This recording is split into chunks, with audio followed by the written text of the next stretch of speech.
The last series I really want to talk about was the game one of the Celtics and the Nets, which we saw the Celtics win 115 to 114. Jason Tatum, 31 points, 8 assists, 4 rebounds, including obviously the 360 buzzer beater to win the game. Jaylen Brown had 23, 5, and 4. Al Horford had 20 points, 15 rebounds. And on the other side with the Brooklyn Nets, you got Kyrie, who dropped 39, 5 rebounds, 4 assists. You had Kevin Durant with an off game with 23 points on 9 of 23 shooting, 4 assists, 3 rebounds. I wrote assists there twice, so I'm not sure which is actually which. It was 4 rebounds. There we go. That makes more sense. Yeah. That makes more sense. But great game. That was probably the best game overall of the weekend because you saw the talent on display there for both teams. The talent was palpable, and we know how much this series means to so many people. To the people of Brooklyn who have not seen a team really compete far into the playoffs in a long time. People of Boston, they've seen their team struggle over the past few years to get over that hump, and we've seen Brad Stevens now move up into the front office, bring in a new head coach, and of course Kyrie Irving. We'll talk about Kyrie Irving more in a second, but just what did you see from that game on Sunday? I'll tell you what, I'm not impressed by KD's performance, as we stated. Yeah. At 23 points, you're Kevin Durant. Come on. I don't think that was his best game. They played awful. They shot bad.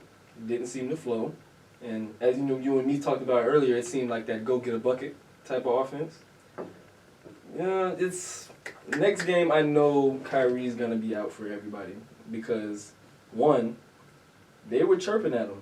And if history does serve as some type of evidence or anything, Kyrie's about to have a good game.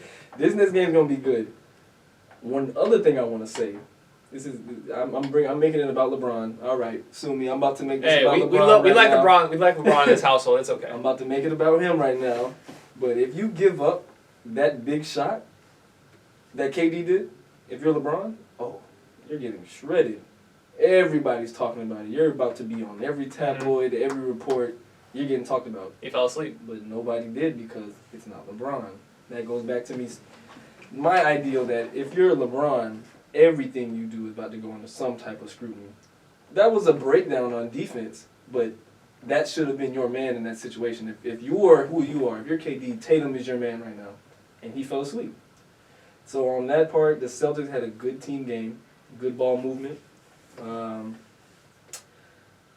They may be a little upset by what their fans did because they know that just riled up them Brooklyn Nets a little bit there, especially Kyrie. And, of course, if you're KD, you're not about to have 2 bad games in a row. So this next game, I see the Nets bouncing back, getting a dub, and this is going to be a good series overall. Interesting. Well, that's what I wanted to talk about next was the Kyrie Irving situation. So we all know how things went for Kyrie in Boston. Yeah. You know, they kind of had behind the head. Pretty much, had a ceremonious ending to the relationship when Kyrie played for the Celtics. Then his very first game back in TD Garden stomps on the logo to dust off his shoes. Any team you do that to, you're going to receive a certain type of ovation the next time you step back into their court. Boston fans are on a different level. Boston, New York, Philly, that little area, they're different. They're a tough batch. During the winter especially, it's cold. Everyone's aggravated. Like, down here in Miami, we get called fair weather fans because, we did about one season here. Hot. Yeah, hot. Yeah. That's what season I'm wearing long sleeves, and before the show, I had a sweat mark right here because I was trying to set everything up in the AC. It's April, and I'm sweating. But Kyrie is one of the best point guards in the league, hands down, undeniable. Right. One of the most entertaining players to watch just for his game alone. He's crafty. He doesn't seek fouls. He doesn't seek free throws. He will take you on, get a bucket on a multitude of means. He's, 6'2". His ability to finish at the rim over bigs, over Al Horford.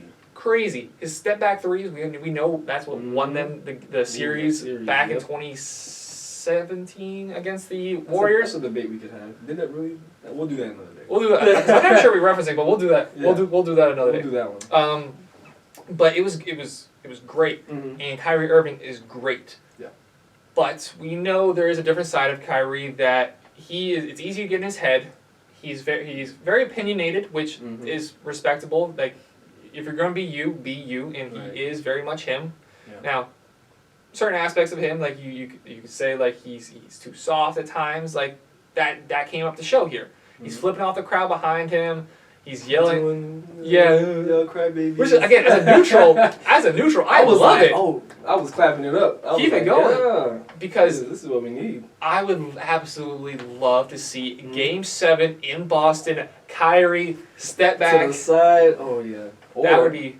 Could be the other way. Jason Tatum can hit his little one way or another. Step. Somebody's gonna make a big play that's gonna alter the series. And Kyrie's got to be involved. Kyrie's got to be involved in that last game-winning shot of the series. We saw Jason Tatum, of course, hit the game-winning shot. Great pass by Marcus Smart. Yes. Something he said was, a lot of times you don't realize how much time you truly have. So 3 seconds left, he pump fakes, gets Horford, and forget who, to bite, dribbles in. KD falls asleep. Tatum, reverse layup. Yep. Game's over. That was a good move. That was good ball movement. I'll say that as well, because inbound, like you said, pump fake, dribble through, dumped it off to Marcus, dumped it to JT. It was a good play. I don't know if it was drawn up, but it was a good play. It's one of those at the end where if you see something, do it. Especially if you're a star like Jason Tatum, you can get away with certain things. But back with Kyrie Irving, how much would you say is his fault for how things are playing out versus whose side are you more? Are you on the side of the fans, or are you on the side of Kyrie with how the fans are treating him and how he's reacting? In regards to the Celtics fan? Yes, yes. In terms of the Celtics fans. Okay, if I'm Kyrie, I'm going to stick by what I've been saying, because he'll get on the media and you'll see an interview every now and again where he's saying we're too opinionated, we care about what people say too much. But then he'll get on the court and you look like you care a little bit about what they're saying, so you look like you're contradicting yourself. So in this instance, I'm on the side of the fans, because if you're gonna say publicly that you're not so affected by what people say, or say like your chirp at you at the games, why are we having a problem? Yeah, and Shaq made a great point after the game on the TNT show that they have, is like Shaq, when he was early in his career, had conversations with Bill Russell. I'm not sure if Will Chamberlain was still alive, or if he mentioned Will Chamberlain, but he heard what they had to go through in a much harder time to be a black athlete in America in the 60s, in the 70s, where the things people were saying to you, they felt was right, and they felt they could get, and they knew they could get away with it. Because it was allowed back then. It was allowed. It's not no, oh, you suck. Yeah, you getting told that back then. If someone said you suck to him, they're like, hey, thanks for being nice. Yeah, man. It was so much worse things, and they dealt with it with their chest high, with they were proud to be who they are. Just balling, happy to be there. Exactly, and they were great representatives of the early NBA, what they had to go through to get the NBA to where it is today. They knew we're not even supposed to be here. Yeah. So let's just ball. And I'm not sure exactly what the fans are saying to Kyrie, but one would assume it is nowhere near as bad as what they had to hear. Because it would have been documented. There are people on the sidelines. They're recording. The microphones are amazing. Yeah. You can hear the fans sometimes. Yeah. When they're bringing the ball up court. So of course it would have been broadcasted. They probably would have been kicked out. Yeah. Of the arena. Not sure if the Celtics are going to take any action. I know people are looking for it, because to heckle at the players like that, something should be done. I know that's what Kyrie feels, even though he so-called doesn't care about what people say. But it's part of the game. It's basketball. One of the things about basketball that I think they should change is how close the fans are to the players. LeBron's sitting at the end of the bench. You got a 10-year-old kid right to his right. Literally could be this close. Could be that close. So on the bench area, that's kind of ridiculous. But on the other side of the court, you have people right there on the baseline. I think it's fantastic, because it's so personable. You can, if you make yourself stand out enough, you can interact and influence the game, which sometimes is great entertainment, sometimes is bad. Like those people we mentioned back before in the 60s and 70s. There's still some people like that today. But it's just so entertaining to see again, as a neutral, people chirping at Kyrie chirping back, double middle finger, crying. Like this one. You remember purple shirt guy or green shirt guy? You're a Heat fan. I know you know. Are you talking about Charlotte? D-Wade. Yeah, he was. Yeah. After he makes his shot. He had a backpack on too, I think. That's okay. That is, I'm perfectly fine with that. That's just interaction. And if anything, that fan was happy to even have that interaction with D-Wade. And egged on D-Wade. Yeah, We he took hit care of hit Charlotte. the shot. Yeah, that was a good series. He looks out like Spike Lee back in the 80s and 90s. Yeah. Spike Lee, Reggie Miller, all those interactions that he would have. I mean, the Knicks stink now, so he can't do it anymore. No. He's a little older, so he isn't going to do it now. But seeing those interactions of fans is so wildly entertaining. And if you're Kyrie, you're looking at the Nets, you struggled in the season mightily compared to your expectations. Yeah. You started the year with James Harden on your team. He said, nah, I'm good.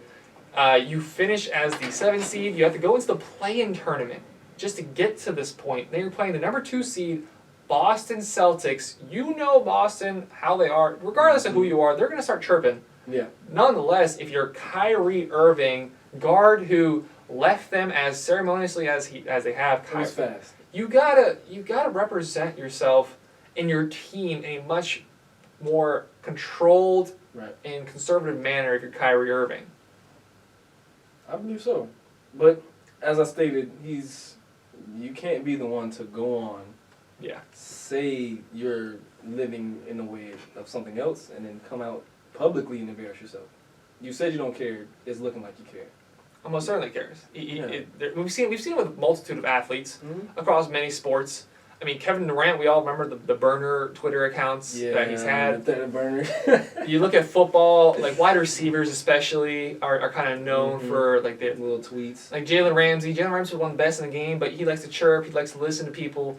So there's been many athletes who've done this over the years, but Kyrie just has a way, especially in Boston, to attract this crowd, and Kyrie has to find a way to calm down and challenge. And to be fair, he had 39 points. If he's doing all this and then came out and dropped 15 or had a Trae Young-like appearance, we'd be ripping him to shreds. But at the end of the day, he came out and performed still. So he talked the talk, he walked the walk, finished 39, 5 rebounds, 4 assists. So at least he had a great game on top of it. And it's also affecting his pocketbook. He got fined $50K earlier today because of the obscene gestures. So he's got to find a way. We knew that was coming, though. We knew the fine. We knew it was coming. He's got to find a way to channel that and perform a little differently. He has to shake it off. Yeah, because there's still quite a bit to go in this series. That was just game one.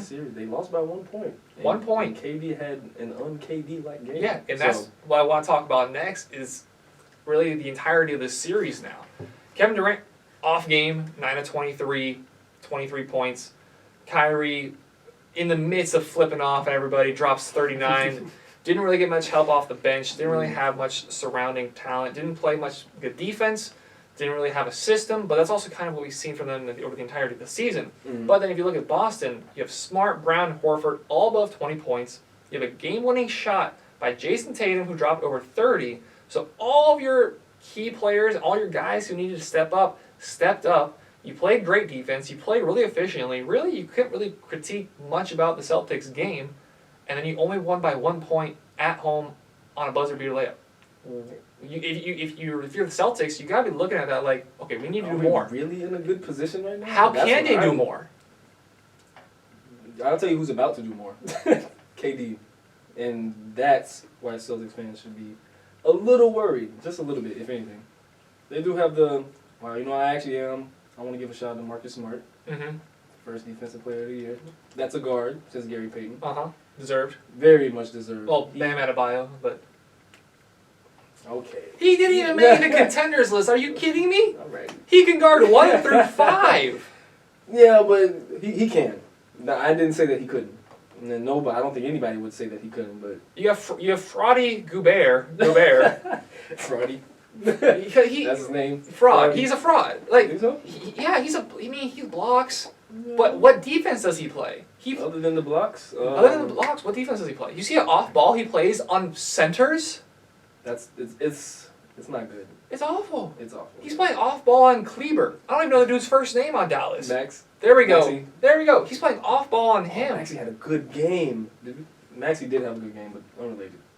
So this is completely off topic in general, but Rudy Gobert is a fraud to me. But back to this, Marcus Smart, shout out to him.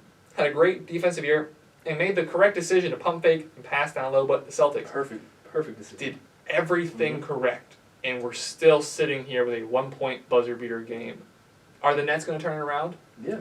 In the fourth quarter, they scored 29. Celtics only scored 19 in the fourth.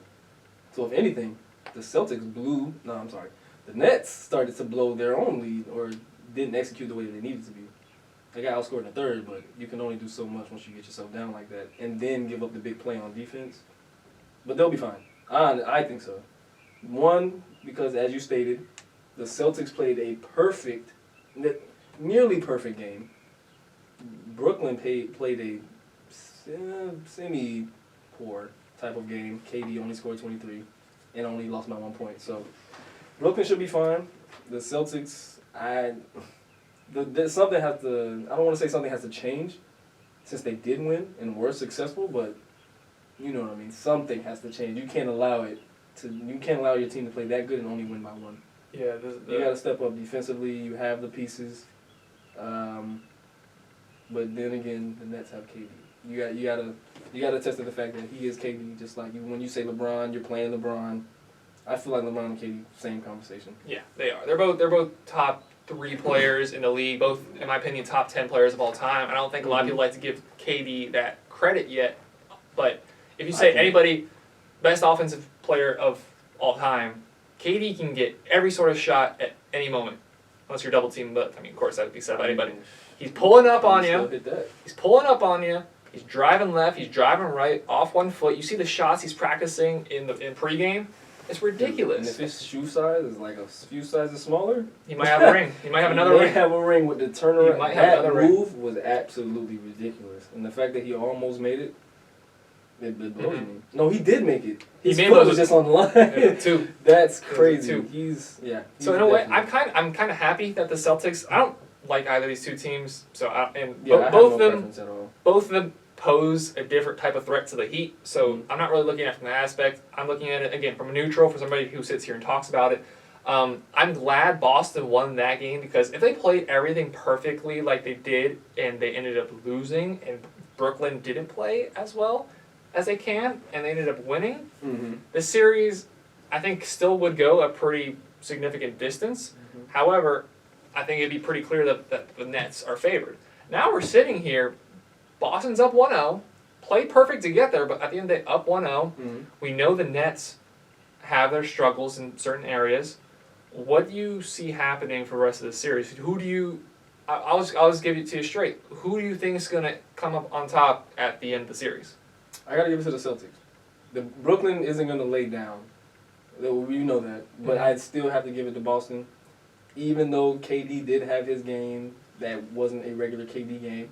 Kyrie played well. The bench played well. Well, they played okay. They only have 4 people that come off of the bench. Right. They're not that deep. That's why the Celtics not that deep either. We got a few people who just didn't play. But still, I have to give it to the Celtics. The entire series. I'm probably going to... I said Nets in 7 and... Celtics in 5. No. Okay, 6. No. No, I'm going to flip it. I'm going to say Celtics in 7. I'm going to... You still say 7. I'm still saying 7 because literally a point separated these two teams. So much talent on both sides. If you mix the teams together, the two teams together, I think it's like a 50-50 split. Like the 2 best players are arguably Kevin Durant and Kyrie, and then you have Tatum, Brown, Horford, and then you start to toss it up between different players, how they affect the game differently. Ben Simmons is still a possibility to come back at some point in the series. I need to know. I don't know. It's just the shrug emoji at this point. Ben Simmons coming back. Maybe. I don't know. But if he does come back, it's gonna be a very different series. At this point, I'm gonna say Celtics in 7, and I feel pretty comfortable with that. I'm sticking with 6. Celtics in 6. Fair enough.